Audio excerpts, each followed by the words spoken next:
नमस्कार। आज हम एक बहुत ही दिलचस्प कहानी पर बात करने वाले हैं। भारत में जो प्रोफेशनल सोशल वर्क की पढ़ाई होती है, उसकी कहानी। और ये कहानी थोड़ी हैरान करने वाली है, क्योंकि इसकी जड़ें पता है कहाँ हैं? हमारे देश में नहीं, बल्कि हजारों मील दूर। तो सवाल सीधा सा है। भारत में सोशल वर्क की फॉर्मल एजुकेशन, ये जो पूरी पढ़ाई का सिस्टम है, ये आया कहाँ से? क्या ये आइडिया यहीं भारत की जमीन पर पैदा हुआ या फिर इसे कहीं बाहर से लाया गया? अच्छा, इस कहानी को समझने के लिए सबसे पहले एक बहुत जरूरी फर्क को समझना होगा। देखिए, भारत में समाज की सेवा करना, कल्याण के काम करना, ये परंपरा तो सदियों पुरानी है ना? लेकिन जब बात आती है इसकी पढ़ाई की, एक फॉर्मल एजुकेशन के स्ट्रक्चर की, तो वो कहानी बिल्कुल अलग है। हाँ, बिल्कुल। समाज सेवा का जज्बा, लोगों की मदद करने की भावना, वो तो हमारे कल्चर में हमेशा से रही है। लेकिन इसको एक प्रोफेशन की तरह, एक सब्जेक्ट की तरह पढ़ाने का जो पूरा मॉडल है ना, वो असल में भारत का नहीं है। ये एक इम्पोर्टेड आइडिया है और ये आया था अमेरिका से। तो फिर ये आइडिया अमेरिका में कैसे पनपा? इसकी जड़ें कहाँ हैं? इसके लिए हमें थोड़ा टाइम ट्रैवल करना पड़ेगा। चलिए, चलते हैं 19वीं सदी के अमेरिका में। एक ऐसा दौर जहां चैरिटी यानी दान पुण्य को देखने का पूरा नजरिया ही बदलने वाला था। एक बहुत बड़ा बदलाव आने वाला था। और वो बदलाव ये था। देखिए, पहले क्या होता था, जो भी चैरिटी के काम होते थे वो बस अच्छे इरादों पर टिके थे। दिल में दया है तो मदद कर दी। लेकिन फिर एक संस्था आई, चैरिटी ऑर्गेनाइजेशन सोसाइटी या COS। इन्होंने एक बिल्कुल नया कॉन्सेप्ट सामने रखा, साइंटिफिक चैरिटी। मतलब सिर्फ नेक इरादे काफी नहीं है। मदद करने के लिए आपके पास ज्ञान होना चाहिए, स्किल्स होनी चाहिए और एक सिस्टमैटिक तरीका होना चाहिए। तो ये साइंटिफिक चैरिटी आखिर है क्या भला? इसका सीधा सा मतलब था कि मदद करने के लिए सिर्फ अच्छा दिल होना ही काफी नहीं है। ये एक ऐसी सोच थी जिसके मुताबिक किसी की मदद करने से पहले आपको वैज्ञानिक तरीके से उसकी प्रॉब्लम को समझना होगा, उसकी जांच करनी होगी और फिर एक प्रॉपर प्लान बनाना होगा। मतलब अंदाजे से नहीं, तरीके से काम करना। और इस नए सिस्टम का एक पूरा प्रोसेस था। स्टेप 1, कंपनी पेड एजेंट्स को भेजती थी जो जाके पूरे केस की इन्वेस्टिगेशन करते थे। स्टेप 2, फिर एक वॉलंटियर को भेजा जाता था जिन्हें फ्रेंडली विजिटर कहते थे। इनका काम था उस परिवार के साथ मिलकर बदलाव के लिए काम करना। और स्टेप 3, इन सब के आधार पर बदलाव के लिए एक पूरा प्लान बनाया जाता था। मतलब हर चीज ऑर्गेनाइज्ड थी, कुछ भी हवा में नहीं। अब देखिए, जैसे ही ये बात सामने आई कि सोशल वर्क के लिए तो भाई ज्ञान और स्किल्स चाहिए, एक बहुत बड़ा सवाल खड़ा हो गया। सवाल ये था कि ये ज्ञान और ये स्किल्स आएंगी कहाँ से? लोगों को सिखाएगा कौन? और यहीं से जन्म हुआ फॉर्मल एजुकेशन की जरूरत का। इस पूरी सोच को आगे बढ़ाने में एक नाम बहुत अहम है, मैरी रिचमंड। वो बॉल्टिमोर COS की लीडर थीं। उन्होंने जोर देकर कहा कि सोशल वर्क कोई शौकिया काम नहीं है, ये एक प्रोफेशन है। और जैसे डॉक्टर या इंजीनियर बनने के लिए ट्रेनिंग चाहिए, वैसे ही सोशल वर्कर बनने के लिए भी प्रोफेशनल ट्रेनिंग जरूरी है। सिर्फ अच्छा इंसान होने से काम नहीं चलेगा, आपको एक स्किल्ड प्रोफेशनल बनना होगा। और बस इसी सोच का नतीजा था कि 1898 में न्यूयॉर्क में दुनिया का पहला सोशल वर्क ट्रेनिंग प्रोग्राम शुरू किया गया। शुरुआत में तो ये बस एक छोटा सा 6 हफ्ते का समर कोर्स था, लेकिन ये एक ऐतिहासिक शुरुआत थी। देखते ही देखते 1904 तक ये 1 साल का पूरा कोर्स बन गया और फिर 1910 में इसे ऑफिशियल नाम मिला, the New York school of social work. और इस एक स्कूल ने जो मॉडल बनाया, यानी यूनिवर्सिटी से जुड़ा हुआ एक प्रोफेशनल कोर्स, वो देखते ही देखते एक स्टैंडर्ड बन गया। पहले पूरे अमेरिका ने इसे अपनाया और फिर धीरे धीरे ये मॉडल पूरी दुनिया में फैल गया। यही वो ब्लूप्रिंट था जिसे सबने फॉलो किया। तो चलिए, अब कहानी को वापस भारत लाते हैं। अमेरिका में जो ये विचार जन्मा और बढ़ा हुआ, उसने हजारों मील का सफर तय किया और आखिरकार भारत पहुंचा। और यहां से एक बिल्कुल नया चैप्टर शुरू होने वाला था। और वो साल था 1936। ये साल भारतीय सोशल वर्क की हिस्ट्री में एक लैंडमार्क है।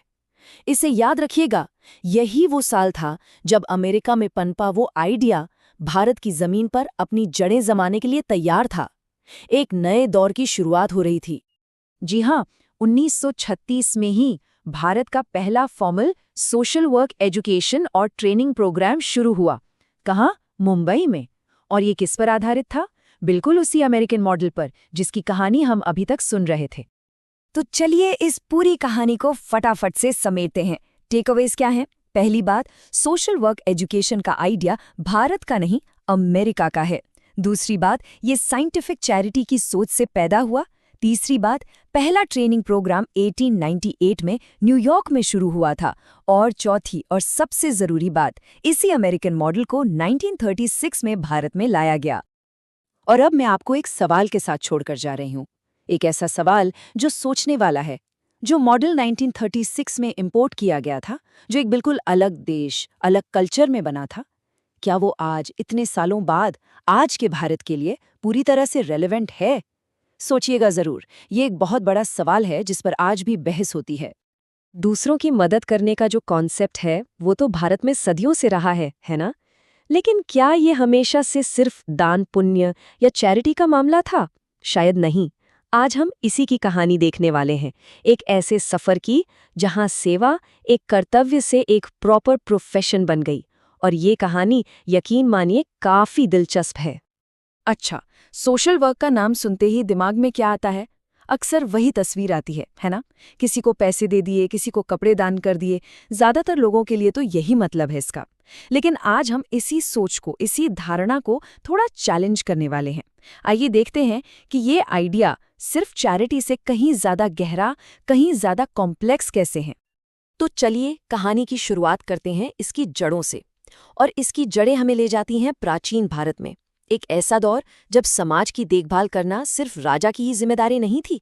नहीं, ये तो पूरे समुदाय का, पूरी कम्युनिटी का कर्तव्य माना जाता था। ये बात हमारी कल्चर में बहुत गहराई तक बसी हुई थी। देखिए, कई बार लगता है कि ऑर्गेनाइज्ड सोशल वेलफेयर, मतलब एक सिस्टम के तहत समाज की देखभाल, ये कोई मॉडर्न आइडिया है, पर ऐसा बिल्कुल नहीं है। सदियों पहले से हमारे शासकों ने ये जिम्मेदारी उठाई। सोचिए, बौद्ध काल में बेसहारा लोगों के लिए वेलफेयर प्रोग्राम्स थे। गुप्त काल में भी ये सिलसिला चलता रहा।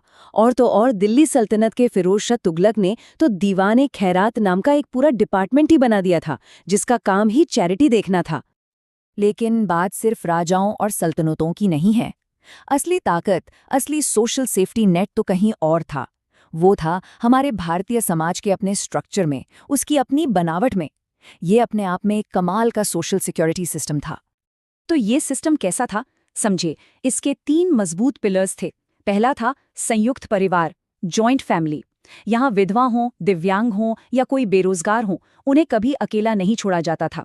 दूसरा था जाति व्यवस्था, जो अपनी बिरादरी यानी कम्युनिटी के लोगों को एक तरह की सोशल सिक्योरिटी देती थी। और तीसरा था गांव का समुदाय, जहां पंचायतें एक लोकल सपोर्ट सिस्टम की तरह काम करती थी। मतलब हर कोई एक दूसरे से जुड़ा था। ये एक ऐसा ताना बाना था जिसमें किसी को पीछे छूटने नहीं दिया जाता था। चलिए अब कहानी में थोड़ा आगे चलते हैं 19वीं सदी में। ये दौर, ये एक तूफानी दौर था। एक ऐसा समय जब सदियों से चली आ रही पारंपरिक व्यवस्थाओं पर सवाल उठने लगे। समाज में बदलाव की एक जबरदस्त लहर दौड़ पड़ी थी। और ये बदलाव की लड़ाई, ये समझिए कि 2 फ्रंट्स पे लड़ी जा रही थी। एक तरफ थे ईसाई मिशनरी, जो शिशु हत्या और सती प्रथा जैसी सामाजिक बुराइयों के खिलाफ आवाज उठा रहे थे। और दूसरी तरफ थे हमारे अपने समाज सुधारक, राजा राममोहन राय, ईश्वर चंद्र विद्यासागर। ये लोग न सिर्फ इन कुरीतियों को खत्म करने के लिए लड़ रहे थे, बल्कि विधवा पुनर्विवाह जैसे रेवोल्यूशनरी आइडियाज को भी समाज में लाने की कोशिश कर रहे थे। और ये बदलाव न सिर्फ कुछ लोगों तक ही लिमिटेड नहीं रहा। बहुत जल्द ब्रह्म समाज, आर्य समाज, रामकृष्ण मिशन जैसे बड़े और पावरफुल ऑर्गेनाइजेशन सामने आए। इन्होंने धर्म को सेवा से जोड़ा और समाज सुधार को एक मास मूवमेंट, एक जन आंदोलन बना दिया। इसने तो बदलाव की आग में जैसे घी का काम किया। और फिर भारतीय मंच पर आए महात्मा गांधी। उन्होंने सोशल वर्क को एक बिल्कुल नया मतलब दे दिया। उन्होंने इसे सिर्फ समाज सेवा नहीं रहने दिया, बल्कि इसे सीधा भारत की आज़ादी की लड़ाई से और एक आत्मनिर्भर देश के सपने से जोड़ दिया। गांधी जी की पूरी सोच का जो केंद्र था, वो था सर्वोदय। सर्वोदय यानी सबका उदय, सबकी प्रगति। मतलब ये कि तरक्की का फायदा सिर्फ कुछ लोगों को न मिले, बल्कि समाज में जो सबसे आखिरी पायदान पर खड़ा है, उस व्यक्ति तक भी पहुंचे। ये सचमुच में सबका साथ, सबका विकास वाला आइडिया था। और देखिए, गांधी जी का तरीका सिर्फ बातें करने का नहीं था, वो पूरी तरह से प्रैक्टिकल था। उन्होंने गांवों में जाकर कंस्ट्रक्टिव वर्क शुरू किया। महिलाओं और जिन्हें अछूत कहा जाता था, उनके मुद्दों को नेशनल डिबेट का सेंटर बनाया। नई तालीम के जरिए लोगों को आत्मनिर्भर बनाना सिखाया। उनका सपना था कि भारत के गांव अपनी ताकत खुद बने, और इसी सोच ने, इसी काम ने लाखों लाखों लोगों को समाज सेवा के काम से जोड़ा। लेकिन फिर 20वीं सदी की शुरुआत हुई और भारत बहुत तेजी से बदल रहा था। औद्योगिकरण हो रहा था, शहरीकरण हो रहा था, लोग गांवों से शहरों की तरफ जा रहे थे। और इसका नतीजा क्या हुआ? जो सदियों पुराने परिवार और कम्युनिटी के रिश्ते थे, वो कमजोर पड़ने लगे। अब एक नए, ज्यादा ऑर्गेनाइज्ड अप्रोच की जरूरत महसूस होने लगी। समाज का ये जो पूरा ताना बाना बदल रहा था ना, उसने एक खालीपन सा पैदा कर दिया। अब सिर्फ दया भाव या चैरिटी से काम नहीं चलने वाला था। ये एक टर्निंग पॉइंट था, वो मोड़ जब ये महसूस हुआ कि अब हमें ट्रेन्ड प्रोफेशनल्स चाहिए, ऐसे लोग जो इन नई कॉम्प्लेक्स समस्याओं को समझ सकें और उनका हल निकाल सकें। और फिर आया वो साल 1936। ये तारीख भारतीय सोशल वर्क के इतिहास में सुनहरे अक्षरों में लिखी जानी चाहिए। क्यों? क्योंकि इसी साल डॉक्टर क्लिफर्ड मैनशार्ट की विजन और सर दोराबजी टाटा ट्रस्ट की फंडिंग से भारत में सोशल वर्क एजुकेशन की नींव रखी गई। ये अपने आप में एक क्रांति थी। ये था भारत का पहला social work school, sir Dorabji Tata graduate school of social sciences, जिसे आज हम सब Tata institute of social sciences यानी टिस के नाम से जानते हैं। इसका मॉडल अमेरिकन सिस्टम पर बेस्ड था। एडमिशन के लिए बैचलर्स डिग्री जरूरी थी और ये 2 साल का ग्रेजुएट प्रोग्राम था। इसने भारत में सोशल वर्क को एक प्रोफेशन के तौर पर एस्टैब्लिश करने की दिशा में पहला और सबसे जरूरी कदम उठाया। इस एक इंस्टीट्यूट की स्थापना ने सब कुछ बदल कर रख दिया। अब सोशल वर्क सिर्फ दिल से की जाने वाली चैरिटी नहीं रह गया। नहीं, अब ये एक प्रोफेशन बन गया, एक ऐसा पेशा जिसके लिए खास नॉलेज, खास स्किल्स और एक प्रॉपर ट्रेनिंग की जरूरत थी। तो चलिए अब आते हैं आज के दौर में और देखते हैं कि उस एक स्कूल से जो सफर शुरू हुआ था वो आज कहाँ तक पहुंचा है। और हाँ, आज इस फील्ड के सामने नई चैलेंजेस क्या है। आज की तारीख में भारत में सोशल वर्क एजुकेशन का बहुत ज्यादा विस्तार हुआ है। अब ये सिर्फ एक ग्रेजुएट प्रोग्राम तक सीमित नहीं है। बैचलर्स डिग्री है, मास्टर्स और एमफिल की डिग्रीज हैं, और यहाँ तक कि पीएचडी और डीलिट लेवल तक की पढ़ाई भी मौजूद है। ये दिखाता है कि ये फील्ड अब कितनी इम्पॉर्टेंट हो गई है। अगर हम 1936 के ओरिजिनल करिकुलम को देखें तो वो भी काफ़ी दिलचस्प है। उसमें सोशल केस वर्क यानी इंडिविजुअल लेवल पर मदद करना, एडमिनिस्ट्रेशन और रिसर्च जैसे कोर मेथड्स थे। इनको सपोर्ट करने के लिए सोशियोलॉजी, इकोनॉमिक्स और साइकोलॉजी जैसे सब्जेक्ट्स पढ़ाए जाते थे। और एक इंटरेस्टिंग बात यह है कि शुरुआत में कोई स्पेशलाइजेशन नहीं था। लेकिन यहीं पर एक फंडामेंटल चैलेंज भी सामने आता है। जैसा कि इस कोट में कहा गया है, शुरू से ही भारत आधारित पाठ्यक्रम विकसित करने के बजाय पश्चिमी सामग्री को भारतीय सामाजिक परिस्थितियों में फिट करने के प्रयास किए गए। मतलब अपना इंडियन करिकुलम बनाने की जगह वेस्टर्न कंटेंट को इंडियन कंडीशंस में फिट करने की कोशिश की गई। और यही सवाल आज भी एक बड़ी बहस का मुद्दा है। क्या पश्चिम से लिए गए मॉडल्स भारत के यूनिक सोशल चैलेंजेस जैसे जाति व्यवस्था, गरीबी, इतनी ज्यादा डाइवर्सिटी, इन सब से निपटने के लिए वाकई काफी हैं? ये एक ऐसा सवाल है जो भारत में सोशल वर्क के फ्यूचर की दिशा तय करेगा, और इस पर सोचना बहुत जरूरी है। भी सोचा है कि भारत में एक वक्त ऐसा भी था जब सोशल वर्क की फॉर्मल पढ़ाई के लिए सिर्फ एक ही इंस्टीट्यूट था। आज हम भारत में सोशल वर्क एजुकेशन के इसी शानदार सफर को देखने वाले हैं। 1 से लेके 200 संस्थानों तक की पूरी कहानी। जरा इस नंबर पर गौर कीजिए, लगभग 200। साल 2004 तक भारत में सोशल वर्क की पढ़ाई कराने वाले करीब 200 इंस्टीट्यूशंस थे। ये एक जबरदस्त ग्रोथ है ना? पर सवाल ये है कि ये सफर, ये कहानी आखिर शुरू कहां से हुई? तो चलिए इसी सवाल का जवाब ढूंढते हैं। समय में थोड़ा पीछे चलते हैं और इस कहानी की बिल्कुल शुरुआत में पहुंचते हैं। तो कहानी शुरू होती है एक अकेले पायनियरिंग संस्थान से, जिसने इस पूरे फील्ड की नींव रखी। इसका नाम था Tata institute of social sciences, जिसे हम सब टिस के नाम से जानते हैं। 1936 में जब इसकी स्थापना हुई तो ये भारत का पहला ऐसा पोस्ट ग्रेजुएट इंस्टीट्यूट था जिसका एक ही मकसद था, सामाजिक मुद्दों को गहराई से समझना और उन्हें सुलझाने के लिए प्रोफेशनल्स तैयार करना। ये सिर्फ एक कॉलेज नहीं था, ये एक विजन था। और सबसे हैरान करने वाली बात जानते हैं क्या है? पूरे 10 साल तक टिस इस मैदान में अकेला था। जरा सोचिए, पूरे भारत में सोशल वर्क की फॉर्मल ट्रेनिंग के लिए बस एक ही जगह। लेकिन यह अकेलापन ज्यादा दिन तक नहीं टिकने वाला था। और फिर इतिहास ने करवट ली। भारत आजाद हुआ और इस आजादी की लहर ने सोशल वर्क एजुकेशन को एक बिल्कुल नई दिशा दे दी। देखते हैं कैसे। साल 1947 ये सिर्फ देश की आजादी का साल नहीं था, ये सोशल वर्क एजुकेशन के लिए भी एक तरह से आजादी का साल था। जैसे ही देश आजाद हुआ, काशी विद्यापीठ और गुजरात विद्यापीठ जैसे नए संस्थान सामने आए जिन्होंने इस क्षेत्र में कदम रखा। और देखिए, ये सिर्फ किताबी ज्ञान देने वाले कॉलेज नहीं थे। नहीं, इनकी जड़ें आजादी के आंदोलन में थी। इनका मकसद सिर्फ डिग्री देना नहीं था, बल्कि गांधी जी के आदर्शों पर चलकर देश की सेवा करने वाले आत्मनिर्भर युवा तैयार करना था। आजादी के बाद 50 का दशक एक नई लहर लेकर आया। ये सोशल वर्क एजुकेशन के लिए एक जबरदस्त विस्तार का दौर था। और फिर तो जैसे एक के बाद एक नए दरवाजे खुलते चले गए। 1950 में बड़ौदा, 52 में मद्रास, 54 में चेन्नई और लखनऊ और 55 में मुंबई का निर्मला निकेतन। ये एक क्रांति की तरह था जो पूरे देश में फैल रहा था। और हर नया संस्थान अपनी एक खास पहचान लेकर आया।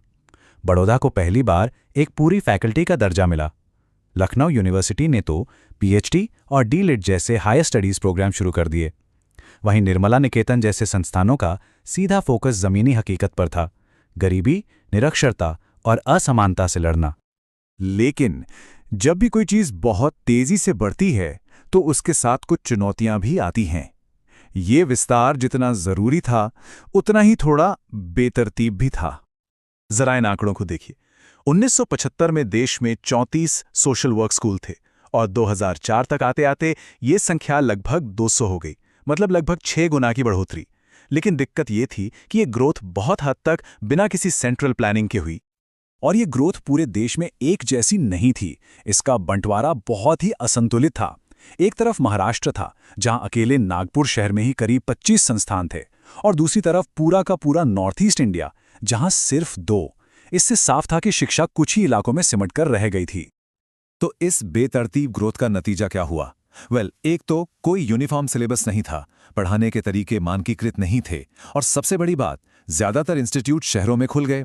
इसका सीधा मतलब था कि गांव देहात के लोगों के लिए मौके बहुत कम थे, और बिहार जैसे कुछ राज्यों में तो एक भी संस्थान नहीं था। इन्हीं सब चुनौतियों के बीच एजुकेशन का एक नया मॉडल सामने आया, जिसने सोशल वर्क की पढ़ाई को ज्यादा से ज्यादा लोगों तक पहुंचाने का बीड़ा उठाया। और वो था IGNO, यानी Indira Gandhi national open university. 2004 में IGNO ने डिस्टेंस लर्निंग के जरिए सोशल वर्क में बैचलर डिग्री शुरू की। ये एक असली गेम चेंजर था। इसने पढ़ाई को उन लोगों के घर तक पहुंचा दिया जो शायद कभी रेगुलर कॉलेज जा ही नहीं पाते। तो एक अकेले संस्थान से शुरू हुआ ये सफर 200 संस्थानों और फिर डिस्टेंस एजुकेशन तक आ पहुंचा। ये एक लंबी और दिलचस्प यात्रा रही है। लेकिन अब आखिर में एक बहुत जरूरी सवाल पर सोचना बनता है। तो सवाल यह है कि हम 1 से 200 तक तो पहुंच गए, लेकिन अब आगे क्या? क्या अब भी हमें सिर्फ संख्या पर ध्यान देना चाहिए या क्वालिटी पर? क्या पूरे देश में एक स्टैंडर्ड करिकुलम लाने की जरूरत है? भारत में सोशल वर्क एजुकेशन की अगली बड़ी छलांग क्या होनी चाहिए? इस क्षेत्र का भविष्य इन्हीं सवालों के जवाबों में छिपा है। नमस्कार, आज हम बात करेंगे भारत में प्रोफेशनल सोशल वर्क की नींव के बारे में। मतलब वो कौन से संगठन हैं जिन्होंने इस पूरे प्रोफेशन को एक शक्ल दी, एक पहचान दी। तो आज का हमारा सफर कैसा रहेगा? सबसे पहले हम समझेंगे कि इन संगठनों की जरूरत ही क्यों पड़ी। फिर देखेंगे कि शुरुआत किसने और कैसे की। इसके बाद एक नेशनल एसोसिएशन के बनने की कहानी जानेंगे, कुछ क्षेत्रीय कोशिशों पर भी नजर डालेंगे, और आखिर में एक ऐसी कहानी जो अभी भी अधूरी है। तो चलिए सबसे पहले ये समझते हैं कि आखिर इन प्रोफेशनल ऑर्गेनाइजेशंस की जरूरत पड़ी ही क्यों, वो क्या वजह थी। देखिए, जैसे जैसे भारत में सोशल वर्क की पढ़ाई का दायरा बढ़ा, एक बहुत बड़ा सवाल सामने आकर खड़ा हो गया कि भाई इस प्रोफेशन को ऑर्गेनाइज कौन करेगा। मतलब जब इतने सारे सोशल वर्क के एजुकेशनल इंस्टीट्यूट्स खुलने लगे तो एक बहुत ज़रूरत महसूस हुई, एक ऐसे सिस्टम की, एक ऐसे ढांचे की जो कुछ प्रोफेशनल स्टैंडर्ड्स तय कर सके। तो इस ज़रूरत को पूरा करने के लिए सबसे पहले कौन सामने आया? चलिए देखते हैं उन शुरुआती और स्पेशलिस्ट ऑर्गेनाइजेशंस को। तो सबसे पहला नाम आता है SSW का, यानी association of schools of social work in India. ये 1959 में बनी। इसे सोशल वर्क के स्कूलों ने ही मिलकर बनाया था ताकि आपस में एक नेटवर्क बना सकें। अब यहाँ एक दिलचस्प बात है। ASWI की मेंबरशिप वॉलंटरी थी, मतलब कोई जबरदस्ती नहीं थी। इसका नतीजा, देश के 25% से भी कम सोशल वर्क स्कूल या डिपार्टमेंट्स इसके मेंबर थे। तो जाहिर है इसका असर भी काफी लिमिटेड रहा। फिर 1970 में एक और संगठन बना, ISPSW, यानी the Indian society of Professional social work. अब इसका फोकस स्कूलों पर नहीं बल्कि इंडिविजुअल प्रोफेशनल सोशल वर्कर्स पर था, और शुरू में ये खास तौर पर साइकियाट्रिक सोशल वर्क पर फोकस था। तो एक नज़र इस पूरी यात्रा पर डालते हैं। 1959 में SSWI बना स्कूलों के लिए, फिर 1970 में ISPSW आया प्रोफेशनल्स के लिए, 1988 में ISPSW ने अपना दायरा और बढ़ाया, और 2005 में एक नेशनल लेवल की बॉडी NAPSWI को रजिस्टर किया गया। ये एक तरह से इस प्रोफेशन के ऑर्गेनाइज होने की पूरी कहानी है। इसके बाद कहानी में एक बड़ा मोड़ आता है, एक ऐसी कोशिश जो पूरे देश के प्रोफेशनल्स को एक साथ लाने के लिए थी। और यहाँ एंट्री होती है NAPWSI की, यानी national association of Professional Social workers in India. ये एक नॉन प्रॉफिट नेशनल बॉडी है जिसे 2005 में रजिस्टर किया गया था। NAPSWI के दो बड़े मकसद थे। एक, सोशल वेलफेयर और डेवलपमेंट के क्षेत्र में सर्विस की क्वालिटी को बेहतर बनाना, और दूसरा, जो सोशल वर्क प्रोफेशनल्स काम कर रहे हैं उनके हक और हितों की रक्षा करना। और NAPWSI का मिशन वाकई बहुत बड़ा था। एजुकेशन और ट्रेनिंग में बेहतरी लाना, प्रोफेशनल स्टैंडर्ड्स और एथिक्स को बनाए रखना, सोशल वर्क की नॉलेज को आगे बढ़ाना, प्रोफेशनल्स के बीच कम्युनिकेशन को बेहतर करना, सामाजिक बदलाव को बढ़ावा देना और ऐसी पॉलिसीज़ की वकालत करना जो समाज की ज़रूरतों को पूरा करें।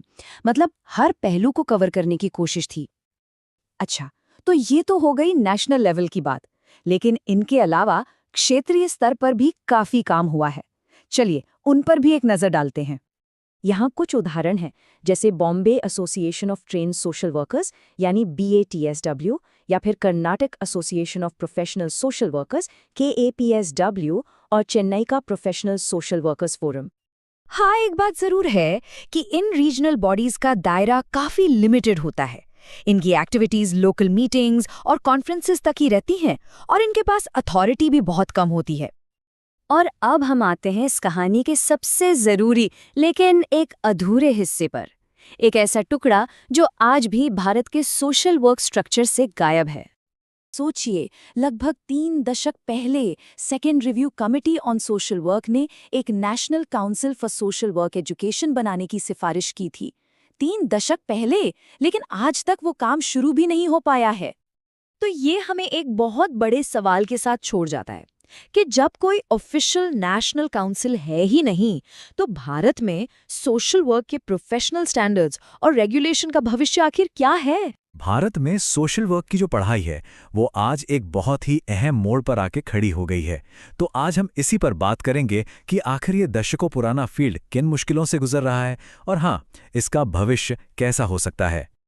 पता है, भारत में सोशल वर्क एडुकेशन की जड़ें कितनी गहरी हैं? ये कोई नई बात नहीं है। इसका इतिहास 70 साल पुराना है। जी हाँ, 70 साल। तो ये एक काफी लंबा और अहम सफर रहा है। और देखिए, इन 70 सालों में इस फील्ड ने न जाने कितने ही नौजवानों को समाज की सेवा करने के लिए इंस्पायर किया है। और मजे की बात यह है कि ये जो आकर्षण है वो आज भी बना हुआ है। सोशल वर्क कोर्सेज में एडमिशन लेने वाले स्टूडेंट्स की मांग लगातार बढ़ ही रही है। सब कुछ सुनने में तो बहुत अच्छा लगता है ना? लेकिन इस शानदार विरासत के बावजूद आज ये पूरा सिस्टम कुछ बहुत ही सीरियस चैलेंजेस का सामना कर रहा है, और ये ऐसी चुनौतियां हैं जिन पर फौरन ध्यान देना जरूरी हो गया है। तो चलिए सबसे पहली और सबसे बड़ी मुश्किल की बात करते हैं। वो है यूनिफॉर्मिटी की कमी, यानी मानकीकरण का न होना।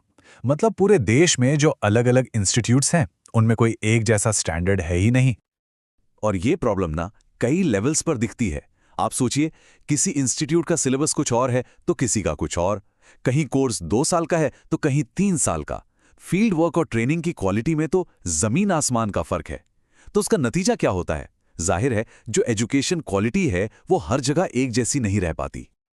अब आते हैं दूसरी बड़ी चुनौती पर, और ये एक बहुत बड़ा इम्बैलेंस है। इसे ऐसे समझिए कि एक तरफ वो जगह हैं जहां ट्रेन प्रोफेशनल्स की सबसे ज़्यादा ज़रूरत है, और दूसरी तरफ वो जगह हैं जहां ये प्रोफेशनल्स असल में काम कर रहे हैं। और इन दोनों के बीच ना एक बहुत गहरी खाई है।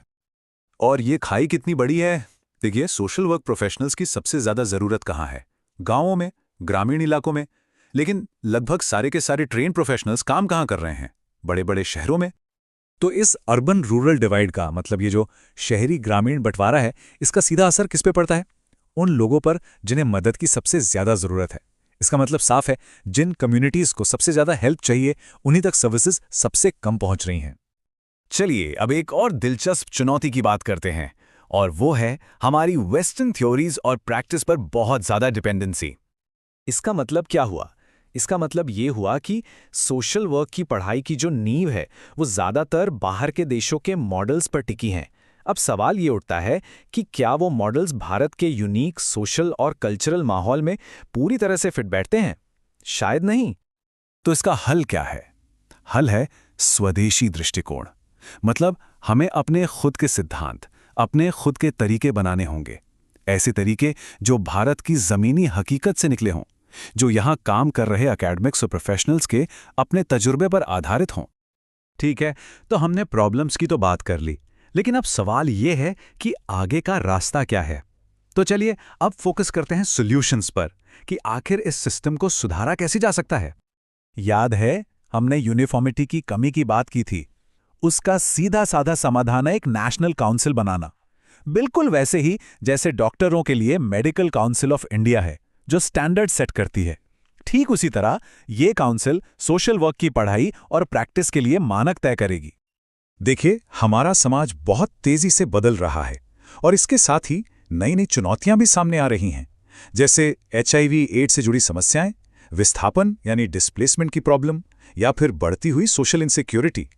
अब इन कॉम्प्लेक्स मुद्दों से निपटने के लिए हमें ऐसे सोशल वर्कर्स चाहिए जो इन नई सच्चाइयों को समझें, उनके प्रति सेंसिटिव हों और अच्छी तरह से ट्रेंड हों। तो इस बदलाव को लाने के लिए एक क्लियर रोड मैप है। स्टेप 1, हमें इन नई सामाजिक सच्चाइयों को मानना होगा, उन्हें एक्सेप्ट करना होगा। स्टेप 2, एजुकेशन के सिलेबस को रिवाइज करना होगा, उसे बदलना होगा। और स्टेप 3, जो प्रोफेशनल्स पहले से फील्ड में हैं, उन्हें रिफ्रेशर ट्रेनिंग देनी होगी। और हाँ, प्रोफेशनल्स के लेवल पे भी कुछ मुश्किलें हैं, जैसे कि कम सैलरी और जॉब में ग्रोथ का न होना, जिससे अक्सर लोग बर्नआउट का शिकार हो जाते हैं। लेकिन सोचिए, जब एक नेशनल स्टैंडर्ड तय हो जाएगा तो इस प्रोफेशन की इमेज भी तो मजबूत होगी, है ना? इससे बेहतर सैलरी और करियर के मौके भी बनेंगे और ये फील्ड और भी ज़्यादा अट्रैक्टिव हो जाएगा। तो इन सारे सुधारों का जो अल्टीमेट गोल है वो एक ही है, एक ऐसा सोशल वर्क सेक्टर बनाना जो स्टैंडर्डाइज्ड हो, आज के समय में रेलेवेंट हो और जिसकी इज्जत हो। एक ऐसा प्रोफेशन जो भारत के भविष्य के हर चैलेंज का सामना करने के लिए पूरी तरह से तैयार हो। तो आखिर में एक सवाल छोड़ जाते हैं, अगर ये सारे सुधार हो जाते हैं तो सोशल वर्क के अगले 70 साल हमारे देश के भविष्य को कैसे और कितना बदलेंगे?